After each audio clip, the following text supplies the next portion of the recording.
Lucky রুগাস কুকিংয়ে আপনাদের সবাইকে স্বাগত জানাচ্ছি। আজকে আপনাদের সাথে এই যে ছুরি শুটকি দিয়ে আলু ভাজির একটা রেসিপি শেয়ার করতে যাচ্ছি। অনেক পছন্দের একটা রেসিপি। তো প্রথমে যে কড়াইয়ে তেল দিয়ে শুটকিটা ভালো করে গরম পানি দিয়ে ধুয়ে ভিজিয়ে রেখেছিলাম। তারপর পেঁয়াজ, রসুন, কাঁচামরিচ দিয়ে ভালো করে এটা ভেজে নিয়ে তারপরে যে আদা রসুনের পেস্ট একটু করে দিয়ে দিয়েছি। দিয়ে আবার এটা শুটকির সাথে ভালো করে কষিয়ে নিচ্ছি। একটু পানি দিয়ে দিলাম ওই যে মশলাগুলো দিয়ে দেওয়ার জন্য। এখন এই যে হলুদ গুঁড়ো, ধনে গুঁড়ো, জিরে গুঁড়ো আর মরিচের গুঁড়ো সবগুলো পরিমাণ মতো দিয়ে নেড়েচেড়ে নেব। একটু মশলাদার করে, কিন্তু ভাজির মতো করে, চচ্চড়িও হবে না বা একদম ভাজিও হবে না। তো শুটকিটা ভালো করে মশলার সাথে কষিয়ে নিব। লবণটাও দিয়ে দিয়েছি।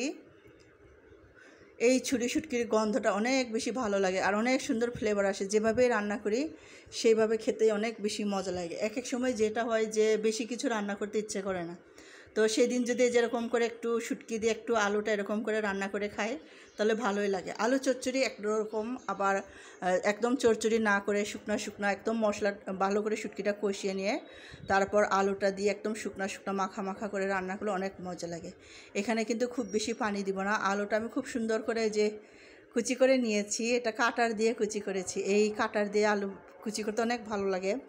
এমনি আমি বটি দিয়ে যেটা কুচি করি আমি বেশি ভালো পারি না, ছুরি দিয়েও পারি না।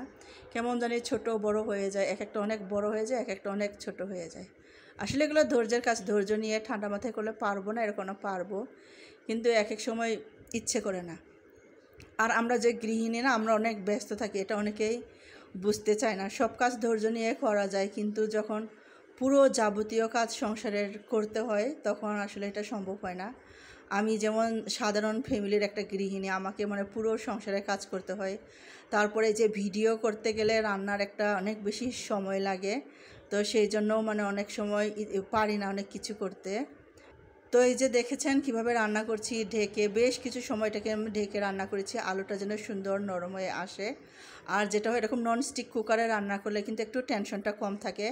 আর ননস্টিক কুকারে যে কোনো রান্না করলে না, একটু ভাজিগুলো বিশেষভাবে ভাজি টাইপ জিনিসগুলো অনেক মজা লাগে।